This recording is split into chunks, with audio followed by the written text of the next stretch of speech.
Hello and welcome back to Mark's House and Garden UK. You can probably tell from the pumpkin and the various bits of Halloween paraphernalia that it's that time of year again.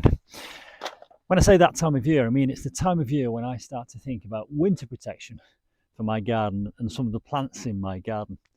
And a subscriber and viewer has asked me to give an overview of all the plants in my garden and what I intend to do to protect them.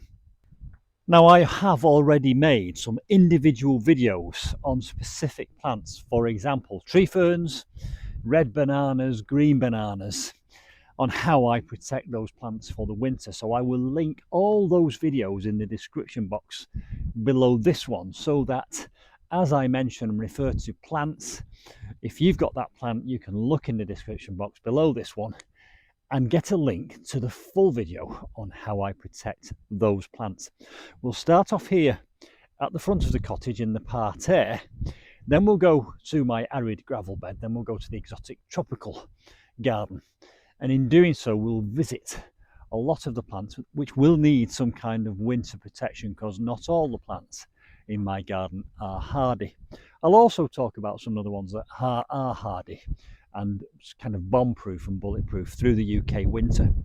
So without further ado, let me get hold of the camera and give you a guided tour of some of the plants in my garden. You'll also get to see some of my Halloween decorations. So whilst we're out here, let's have a look at this. This is Trachycarpus fortunei. There's one there, and there are several more down there in the garden. They are hardy, they're bomb-proof, they can stay outside and I don't need to protect them. Some of these leaves will get damaged by the wind, but other than that they can just stay here. Now, down here under the porch behind that skeleton is an aloe vera and some cactus. They are here because it's south-facing and they get lots of sun and warmth. They're underneath a canopy because I like to be in control of the watering, but they cannot stay out. Very soon they will be going inside my garage where they will get protected from the frost. Okay, so cactus, succulents, aloe vera, they've got to be moved. And there's a scary pumpkin figure for you to look at.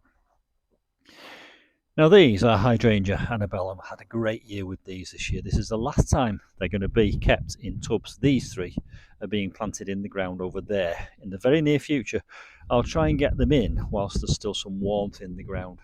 If you've got hydrangeas, generally speaking, you leave the flower heads on and that protects the little buds underneath. Not true with Annabelle. You can actually prune Annabelle down because they will flower and grow on new growth next year.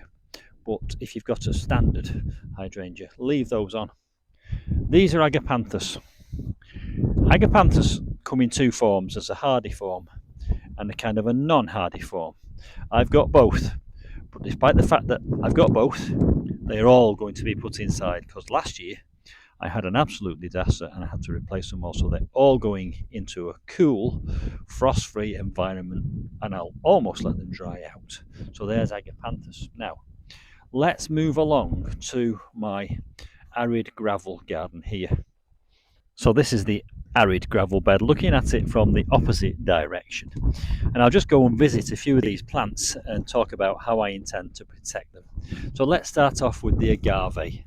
This one here is agave, variegata. You can see it's variegated, Americana. And there's another agave over there, if I can just point it out, just there in the gravel.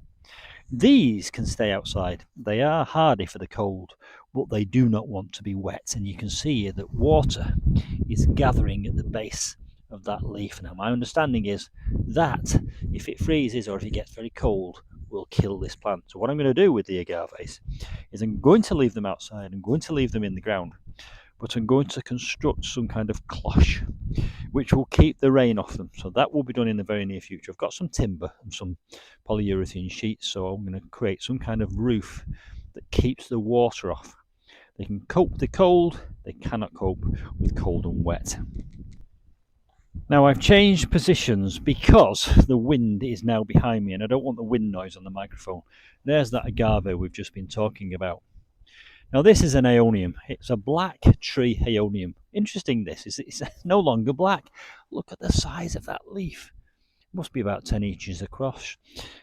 No longer black, and I wonder if that's because it's got so much light out here that it's lost its black colour. That will not survive the winter. That will have to be dug up and moved to a cool, frost-free environment. Sempervivums down here, hardy as anything, they can stay outside.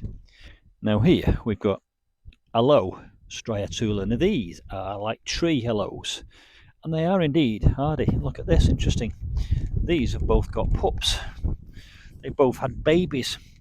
Despite the fact that they are hardy and can stay outside, I am going to move them to the shelter of the porch where I can keep them dry and I can keep control of the watering.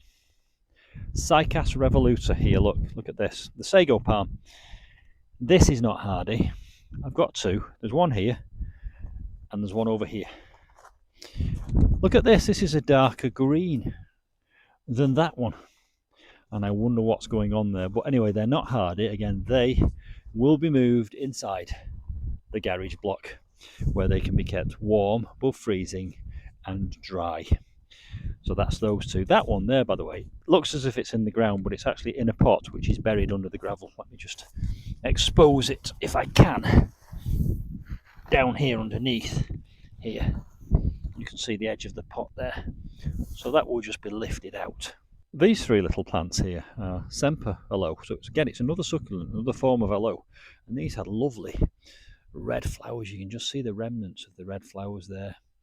And I started off with one plant and I separated it into 5 different ones. There's one over there, 2 there, and there's another one on the other side of the cycas down here. And they've all survived, and apparently they're hardy. So I'm going to leave them in the ground. If I lose them, I lose them, but we'll see. So there we go, Semper aloes. Look at that there, a little ornamental quince in the border hedge there. Look at that, produced all these beautiful little golden globes, quince fruits there. Look, right, okay, now we've got some red hot pokers here. Now these are put in late and they've only just started flowering. It's nearly the end of October. I can't see that they're going to continue to flower, but we'll see what happens. They'll die down to the ground and come back next year. So that is the arid gravel bed, more or less covered, apart from 2 plants which I'm going to go back and show you. One of them is my pride and joy. It's a beautiful plant over there, Yucca rostrata. I'll take you in closer to get a closer look. Well, that apparently is totally bomb-proof. It can stay outside in the UK in all weathers and it will survive. Let's go and have a closer look at it. It's got this lovely trunk at the bottom. That trunk is made up of where it's grown and the leaves have been cut off, and then it kind of explodes like a great big firework. And look at the way it moves in the wind, and new leaves emerge from the centre in a kind of a spike. I just love that. I love the way it works. Now I have uplighting down here. You can see there's a light there, and that uplighting casts the shadow of that plant onto this white patch of wall here. Beautiful plant. And that over there is another yucca, which again is hardy, but I am going to go over to it because there's something interesting about it. It's got little berries on it, or seeds, or fruits, I'm not sure. Look at these beautiful little white berries. Now, are they seeds? Can I propagate them? What do you think? It's a yucca. Do you know whether that can be propagated? If you do know, let me know in the description box below this video. That's a plant called angel's ears, and I believe it's hardy, but it wasn't that expensive, so I shall give it a chance and leave it. And that over there is a curry plant, which I wanted because I like the smell of it. If you get the leaves, it looks a bit like a lavender, and rub it. It has this lovely smell of curry powder. Right, we're going to talk about olives next, and then we'll go and have a look at the exotic tropical border.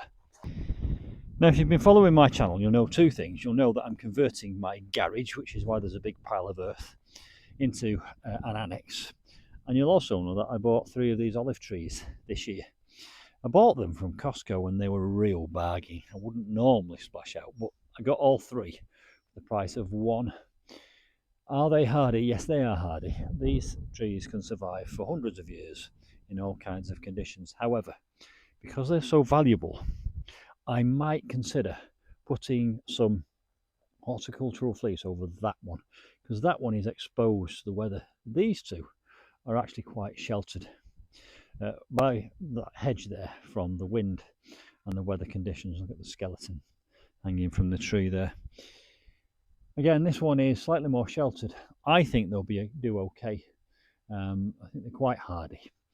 If you've got a problem, or if you're worried about your olive trees, then do feel free to cover them in horticultural fleece. I have done a video on it, and you can see that in the description box below. So next, it's the exotic tropical jungle garden. En route, I'll just show you these trenches which I've been digging. This is a trench which is going to take the new electric cable to the garage block. There's my septic tank, which I've discovered the soakaway has failed, so I've had to dig another trench because I'm having to put a new soakaway in. So you'll see that other trench which I've been digging down there. So you might think I've been quiet for a few weeks. It's because I've been quite busy doing this, and this is going to be an annex with bifold doors, an office upstairs, bedroom and ensuite, and music room downstairs. And I'm covering that on YouTube, so have a look at my content if you want to see more videos on that. Right, let's get over to the exotic tropical border, which is nestled away in the back of the cottage between that gap there. Got to very carefully step over this trench. So this is my exotic tropical jungle border, and this has that type of plant which has huge large leaves but are not particularly hardy in the UK. So I'll give you a guided tour of this, and then we'll go into the fernery, which has my collection of tree ferns in it, and I'll tell you what I'll do with those plants. That is a monster of a plant which worries me a little bit because it's quite invasive, but it is a tetrapanax and it will lose its leaves. But what I'm going to do with this is I'm going to try and protect the trunk down there. Can you see the trunk? I'm going to wrap the trunk loosely in some kind of insulation and protection just to try and keep the height. If I lose that trunk, it will grow back from the bottom, but I want to keep the trunk so that I can keep the height. Now, the older they get, the hardier they become. So the older they get, the more mature and the more woody the trunk goes. Apparently, you don't need to protect them as much, but I do want to keep the height. What concerns me about this plant is it sends out runners. And case in point, there's one down there, look, which has come off. Right, so that's the tetrapanax. There's a canna there, Musifolia. That will be cut down to the ground, and I will leave the rhizomes in the ground. Some people dig them up and dry them out. I leave them in the ground. The Musa basjou, very similar protection to the tetrapanax. I'm going to protect the pseudo trunk. It's not a real trunk. Bananas are actually herbs. Musa basjou's trunk is made up of leaves, like a big leek. So I'm going to protect the pseudo trunk up to about there so that I maintain the height for next year, so it will start growing from that point. Again, videos about this are all to be found in the description box below this video. Here's some gingers, one there and one over here, and in fact that one is still sending out fresh flowers. Look, they will die down to the ground, but they will come back next year. This is a Colocasia, but it's a Colocasia pink china, called pink china because of these lovely pink stalks. That will, it's hardy in the UK, but it's only root hardy, so again that will fall back down to the ground. I'll probably have a day where I just cut off a lot of the vegetation from this border and chop it up and use it as mulch or compost. It will go back down to the ground, but it will come back. You can see they're all over. I started off with one, and there's one clump there with about 5 plants, and then underneath here there are more, and there are even more down here because I separated it. And whilst we're down here, there's another form of Colocasia. This is Colocasia esculenta, or taro, or elephant's ear plant. This is not hardy in the UK, and if you leave it in the ground and it gets wet, it will die because it will just rot. Having said that, this one has been in the ground in this border for 2 winters, and it's survived. It's an experiment. My garden's a bit of a laboratory, and that has proven to me that you can actually keep Colocasia esculenta outside in the winter in the UK. But what I've done is I've buried the root in about 4 inches of manure, mulched it very, very deeply, and that seems to have protected the corm or the rhizome underneath the ground there. I've also put weed fabric on, which I think has resulted in a lot of the rain running off. I'm going to do it again. I'm going to leave that in the ground and we'll see. Hopefully it will survive. So down here we've got eucalyptus, pineapple lily. Again, root hardy but not leaf hardy. The leaves will die down and again it will be covered in that mulch. This is a red banana and Satay Morellii. That is going to be dug up. There's two of them. There's one there and there's another one down in here somewhere. There it is. You can see its leaf coming out there. Those two plants will be dug up and they will be put into dry compost and put inside my garage for the winter. That's how I will protect them. Again, there's a video on that in the description box below this video. The passion flower all the way along this wall will lose its leaves but will survive, and if the branches or the vines don't survive, it will grow back from the ground. Right, so I think we've covered more or less everything in this border. I normally have a day where I just go through and chop all the vegetation off, chop it all up, put it on the earth and then cover it in about 4 inches of manure, and you'll see that video in a couple of weeks time when we start getting into frost. Oh, by the way, there's a Fatsia japonica here, hard as nails, doesn't need any protection. I've got a couple of more of them in the fernery, so let's go and have a look in the fernery now. So that's the fernery behind me, and it's got my tree ferns in it. These tree ferns, Dicksonia antarctica, are hardy.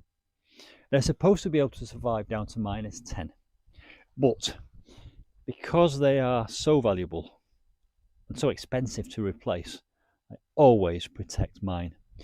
There's a full video on it, but in a nutshell, what I will do is, that's where the life is in the crown there. I'll wrap the crown in some insulation made out of recycled plastic bottles. I'll then wrap that again in horticultural fleece, and then I will wrap a coffee sack around that, and that will protect that from sudden variations in temperature. Into the top of the crown I will place a handful of oak leaves, which will again keep the frost off but will allow moisture through, because you don't want that crown to dry out. Again, there's a whole video on me demonstrating that in the description box below this video. I'll get hold of the camera again and I'll show you what else we've got in here. But pretty much all of these plants will die back down to the ground and then emerge again next spring. It's been a wonderful year in this fernery, but it is now past its best, completely gone over. These ferns are hardy evergreen ferns, as is that one. And then on the edge of the path here, the windy path, we have hostas. They will die down to the ground. All these leaves will rot down and feed next year's growth, but they will emerge in the spring. We have Empress Wu and Jurassic Park, and these are giant hostas which are supposed to be slug and snail resistant. I've also got in here arum lilies, still green actually. You can see one just down there, still green, but again they will die down. In between these flags here is mind your own business plant. It's evergreen and it will survive, and look at the lovely green carpet there. Look, isn't that beautiful? It's very invasive though, so if you're going to plant that, be careful. Now this is another type of fern which looks like a tree fern, but it isn't. It's Cooperi, so this is not hardy. This has got to be moved into the garage. It can stay here until we get a forecast of temperatures down to about 3 degrees, and then I will move that very swiftly into the shelter of the garage where it will not freeze. Again, we've got down here, these are Fatsia japonicas, one there, one through there, and several tree ferns. All the tree ferns will be protected. Now the tree ferns may well, the fronds may well get frosted and go brown, and I will chop them all off because I don't like them, they don't look nice, but it will grow back again from in there next spring. So that gives you an overview of what I intend doing to protect various plants around my garden. If you've got any comments or any other ideas about how you would do it differently, then please do feel free to drop them into the comments box below this video, and then other people can read them and we get some hive mind activity going on. So tree ferns will be protected.